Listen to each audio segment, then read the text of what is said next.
Everybody, welcome to the Say It Different podcast. My name is Tyler Altoff, and I'm co-hosting with my great friend, Justin Daly. Yeah, one more week. Well, we have more weeks, but we're 1 week at a time. I was going to say one more week for what? We'll give the people what they want. Like life? I only have 1 week left? I hope that wasn't prophetic. What would you do if you only had 1 week left? Skydiving? Rocky Mountain climbing? 3.7 seconds on a bull named Fu Manchu? Love deeper? Something sweeter. Speak sweeter? Speak sweeter? Yeah. Tim McGraw. Gosh. Oh, man. Freaking Tim McGraw. Okay. He still got it. When I think Tim McGraw, I think That's my favorite song, that's Taylor Swift. I was switching. Oh, I was going. We've talked about this. Yeah. We can't keep Taylor Swift out of the podcast. Okay, great. We can't do that. Okay. Especially with Tim McGraw. Yeah, that's true. Well, she sang a song about him. It's like her first hit. Yeah, okay. Yeah. Well, welcome to Say It I'm a Different. much bigger Tim McGraw fan than Taylor Swift fan. Well, I mean, you're a sensitive man. Maybe you're opening up a new part of your heart to Taylor Swift. Have we talked about Tim McGraw favorite songs? No, we had Garth Brooks. Let's talk Tim McGraw favorite song. Cowboy and Me. Oh. That's it's a ballad. I'm going to go with Don't Take the Girl. Oh, that's a break out the Kleenex. That's a sob fest. Yeah. If they played Don't Take the Girl when the girl died in 1883, that would have been a play. Oh, yeah. Yeah. Don't Take the Girl? Yeah. Not the barbecue stain on my nice clean shirt? Maybe, She's killed me in that miniskirt? Indian Outlaw? Have Cherokee Chippewa. Yeah. Maybe she's a Chippewa. She's one of a kind. Great song. Cherokee people. Yeah, that's the moment on that song. Yeah. That's a great concert song. All right, let's get back to it here. Welcome to the Say It Different podcast. We are here to talk, as you can tell, about anything and everything, hopefully bringing some common sense and biblical perspective. That's a hard word to say there, perspective.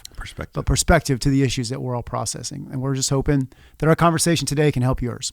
So I need to ask you something. Okay. You're 3 years behind me in life. I only have a week left to live. In apparently. age. I don't know about... I don't like that wasn't a maturity thing. That was just it felt I just felt condescending, like you're 3 years. Okay, keep going. I'm your elder, if that's what you're asking. Yes, you are. You are older. Good. Okay, so 3 years. Yeah. And I'm just curious. The older that you're getting, have you found yourself growing more and more impatient? I didn't start with a lot. So patience. Yeah. I was really shorted on the patience from the Lord. And so I can't say there was a lot of room to become less patient. Yeah. But yes. Yeah. I think people would describe me as a fairly gentle human. Yes. Yeah. Yeah. And I'm having a hard time just staying gentle these days. I'm getting very fired up over stuff that didn't used to fire me up. For sure. The guy going 55 in the fast lane. Yes. Drives me up a wall. Yeah. I yelled at somebody just this week. Yeah. Yeah. In the car. They roll the couldn't window hear me. down? No. Have you ever resorted to rolling the window down? I don't want to get shot. Yeah. No. I've never actually. If the threat of getting shot wasn't on the table, would you roll the window down and let somebody know? I mean, Justin would. Yeah. Pastor Justin probably shouldn't. Yeah. Okay. So, but yes, the rage is in there. I need to pray about that. So here's the real test. Okay. And I need to kind of have either some support here or some redirection here. Okay. When somebody's going 55 on I-4 in the fast lane. Okay. And the speed limit's 70. Mm-hmm. First of all, just for the record, that's a passing lane. Yeah. I think it's illegal. Yeah. Yeah. But nobody ever gets ticketed for that. But that's a whole other podcast episode we'll get into. I actually think 55 in the fast lane is about the most dangerous thing you can do.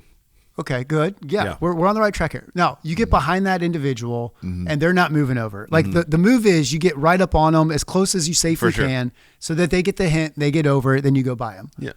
If that doesn't work, you go around them and then you come over somewhat quick to let them know you got to get over. Yeah, I want them to know. Yeah. I'm not happy. Okay, great. I need them to know I'm not happy. Whether you're passing that individual on the right, which is not the preference, but sometimes you're forced to that, or you're passing them on the left because they got the sign and they went over. 10 out of 10 times. I look over and I stare them down with the dad eyes that says I'm both mad and disappointed. And disappointed in the way you're living life right now. Yeah, disappointed always hurts more. They've got to feel the disappointment because I'm not just mad. I am equally disappointed. Yeah. I'm always yelling, hey, it's the skinny one on the right. When you push it down, you go faster. Yeah. That's usually my line. Yeah. The other thing that I have a hard time with right now is inefficiency in a drive-through. Ooh, I'm big on bad.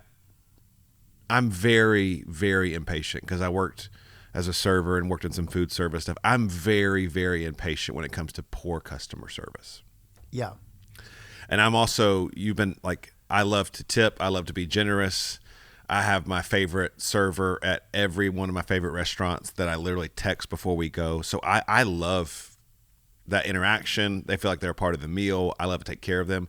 But if you're not giving good customer service, I'm just so confused at where we lost that.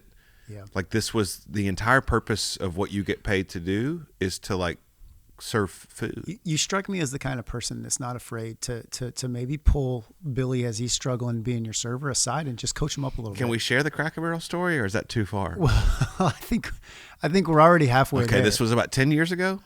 Yeah. Yeah, it was before, right as we were launching the church. Yeah, so 10 years ago. So let me say I'm not proud of it. No. If I met Billy again, I'd apologize for it.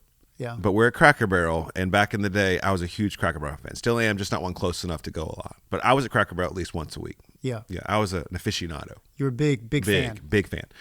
And I had my order. It was Uncle Herschel special with grilled chicken, eggs, hash brown casserole, and biscuits and gravy. Yeah.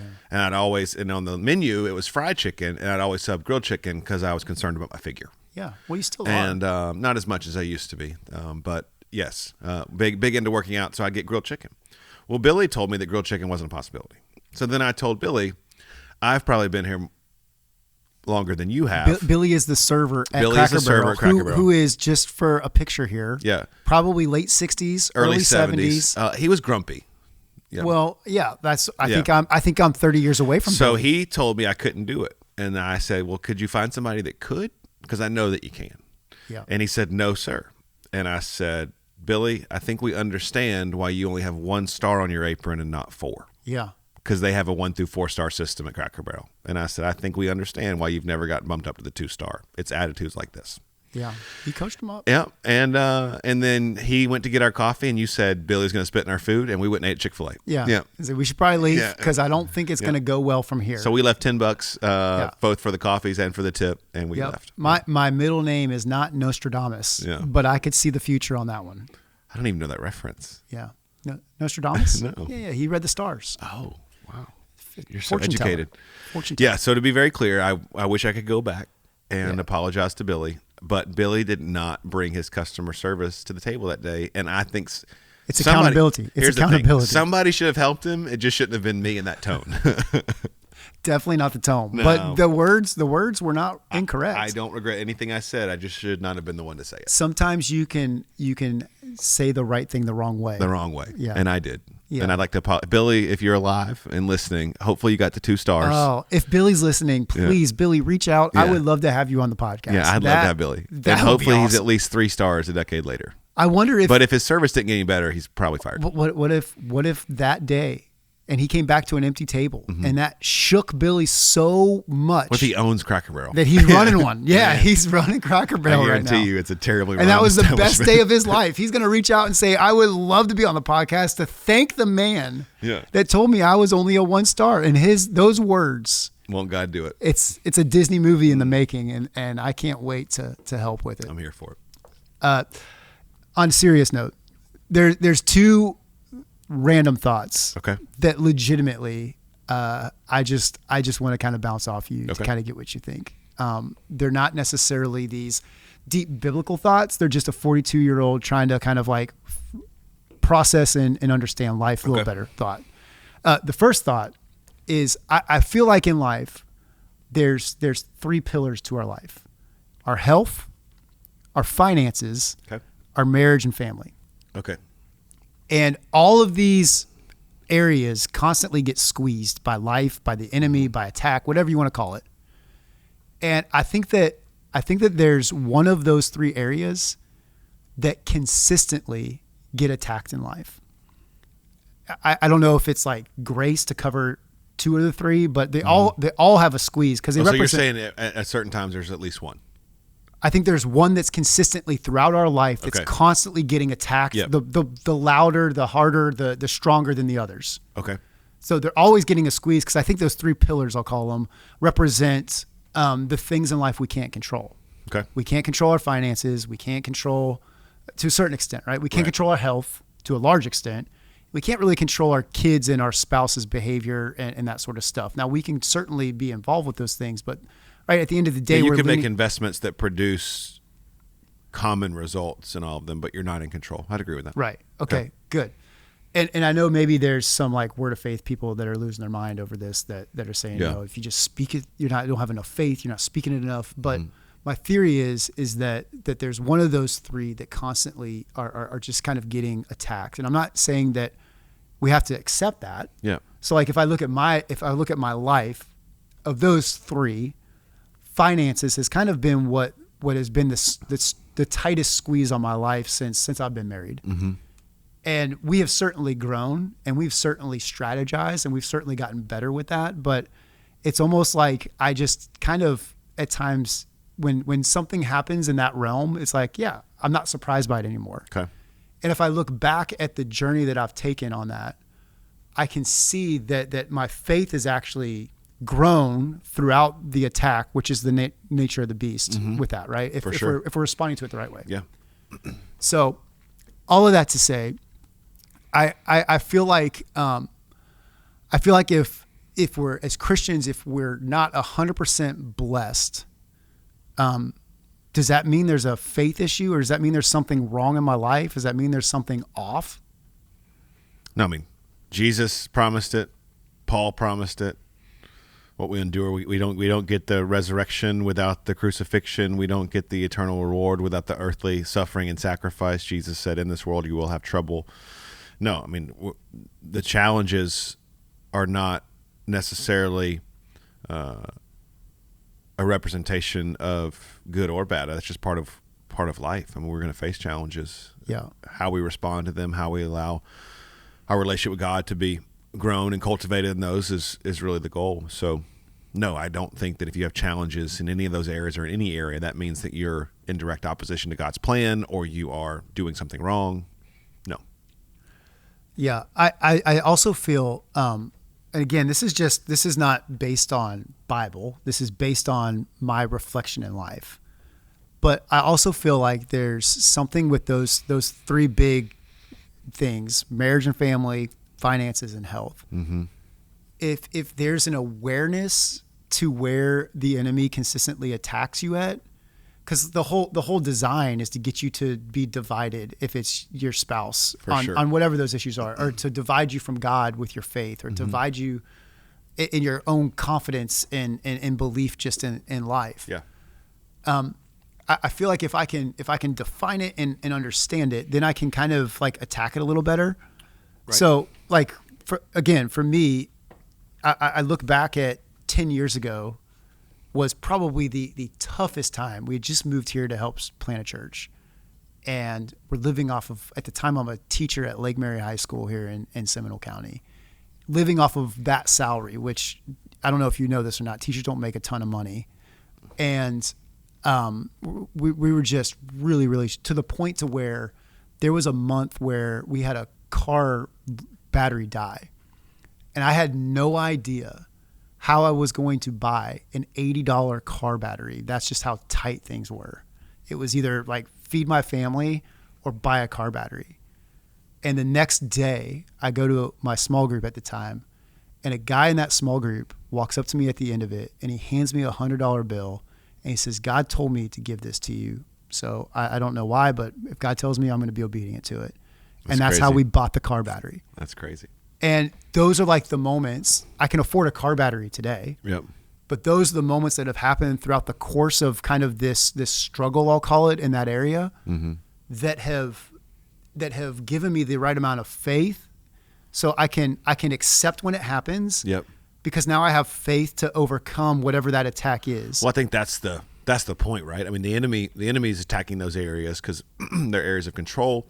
They're the areas that affect us the most. If he has us stressed about our health, our family, our finances, we're not focused on God or his plan.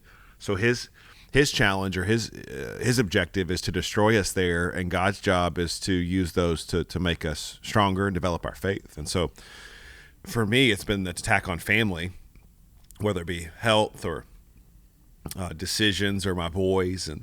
And so, but it's also the strongest area. Like, I've never been closer to my boys. I've never been more focused on my kids, never been more intentional at developing them and raising them.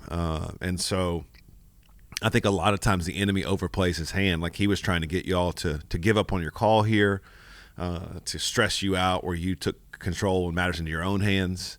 And now, like, he kind of overplayed it, and God came in and did what he always does, which is gives us the grace to get through anything. He doesn't promise us easy. He just promises us he's going to be with us, which means we're going to have everything we need to get through it. And that's what he did for you. And now you're stronger because of it. You have a different view of finances.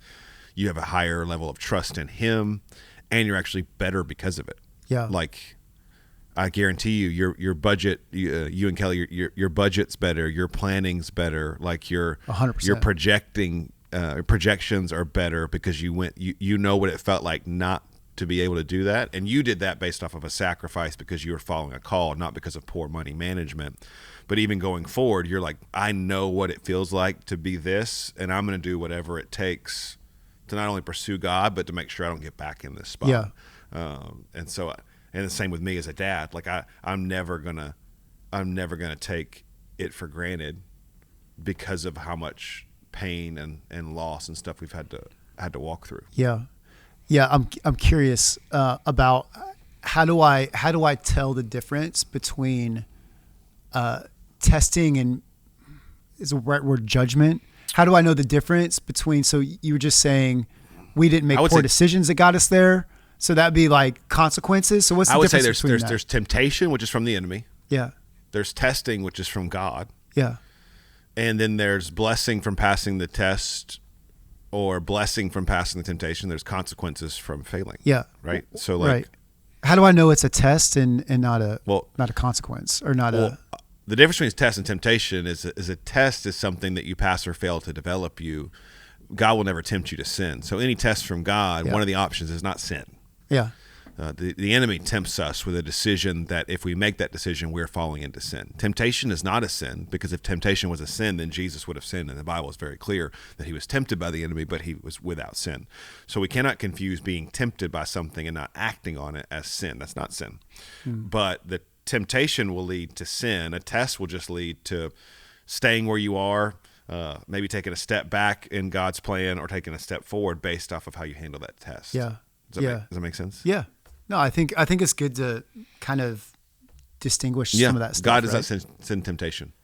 The enemy does. Yeah. Because God in his character cannot be the one that tempts us to sin. Yeah.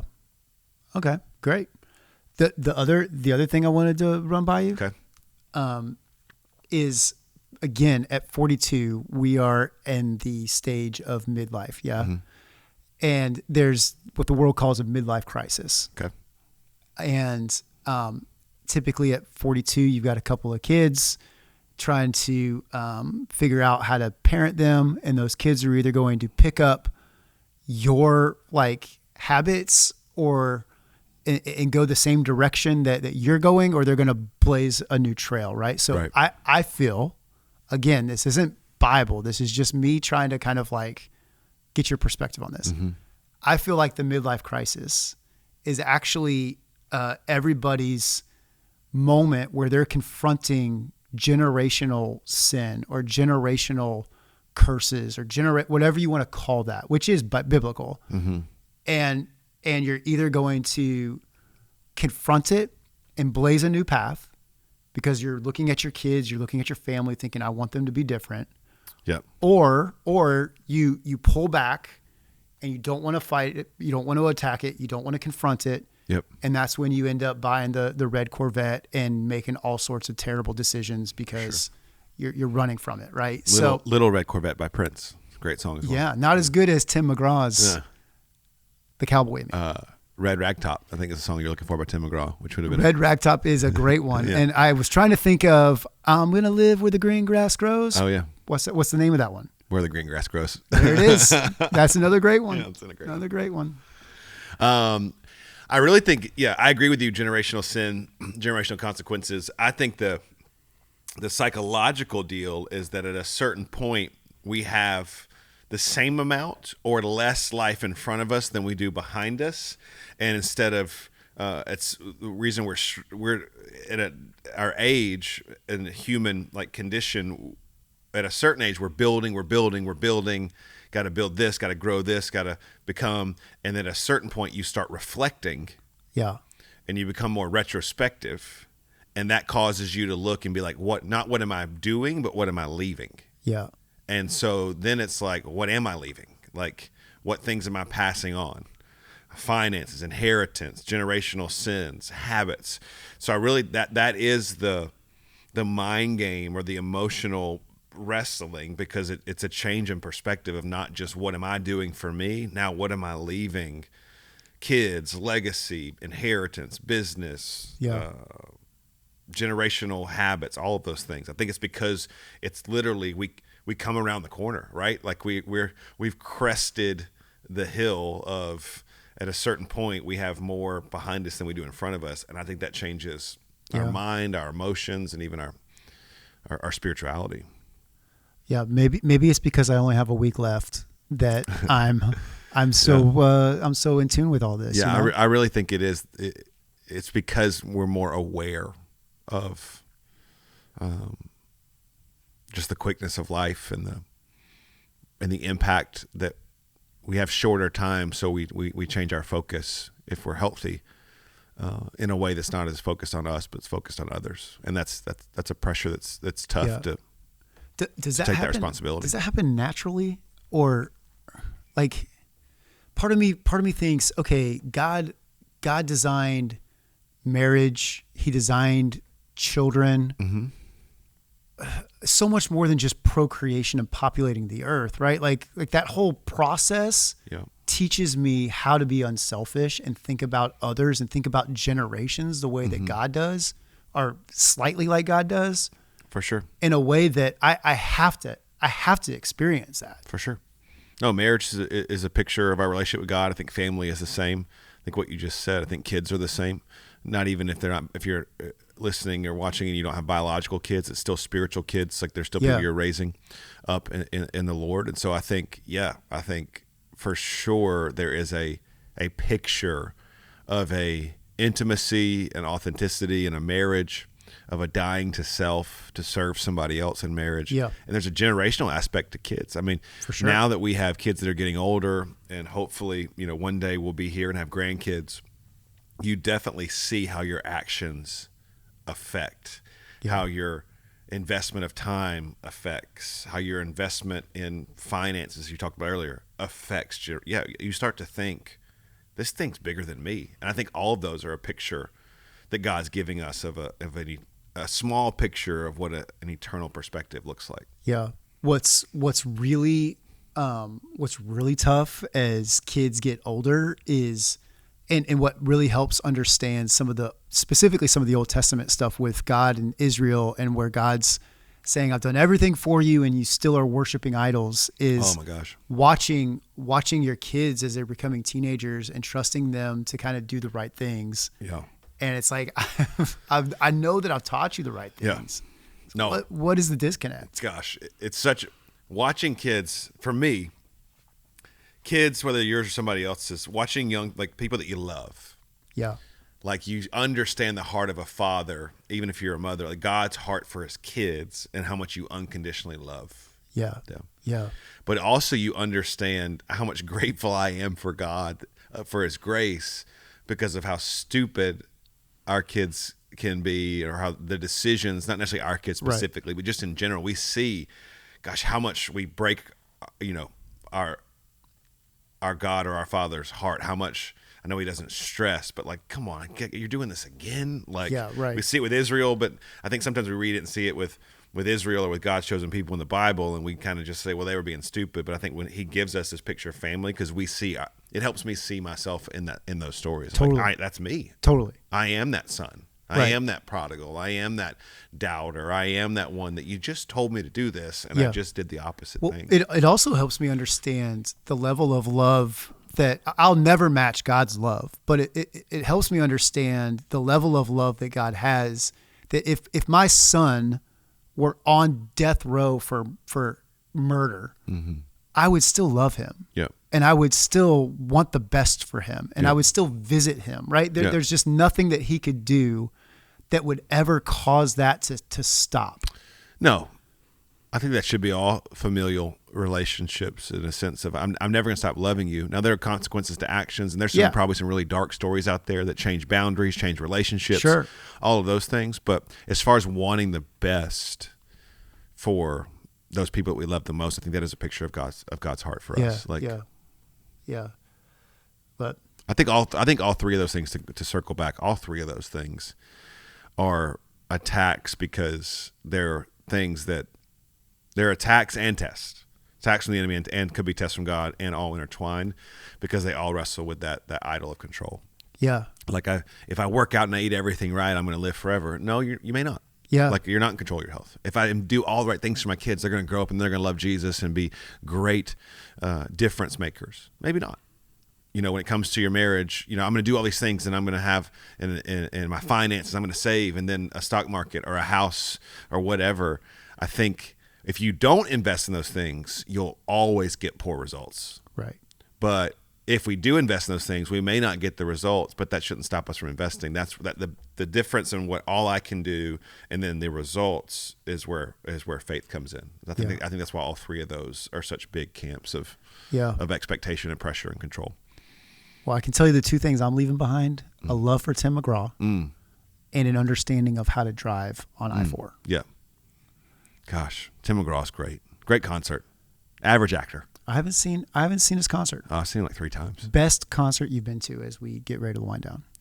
Oh, two totally different ones. Bruno Mars is the most fun I've ever had at a concert. Yeah. It's actually with you and some of our friends. You're a dancing machine. Dancing machine. He brings out the dance in daily. Yeah, I mean, if you just copy Bruno, he puts the dance in daily. He puts the dance in daily. And that's so stupid. And then the most impressive concert I've ever been to is Chris Stapleton. Both with you, actually. Wow. Yeah. Well, I do love Chris Stapleton, watching somebody for 90 minutes, not move, no moving lights, with 3 band members and him, and he had 15,000 people in the palm of his hand. Never said more than one sentence, just sang for 90 minutes, and it was like, it sounded like you were listening to the album. Yep. Bruce Springsteen. Great. Was phenomenal. Okay. He's the boss for a reason. The boss. Also, you're going to laugh at me for this one, but Dave Matthews Band. Great. I was 10 rows away from the front. Yep. Unreal. First concert I went to is Creed, and they're back out on a reunion tour. I'm not afraid of some Creed. They could take me higher. They can. We can go on a Creed with arms wide open. Yes. Yeah. We got more. I'm 6 feet from the edge. Yeah. Yeah. I hope that you're not in your own prison. Yeah. Yeah. What if? Gosh.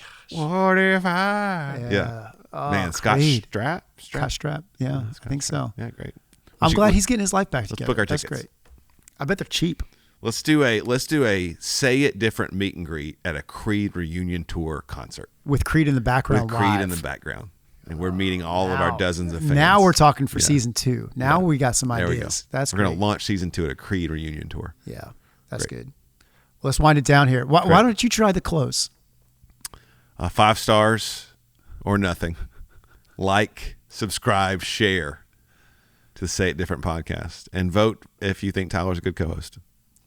There you go. We'll see you next Saturday. Have a great day.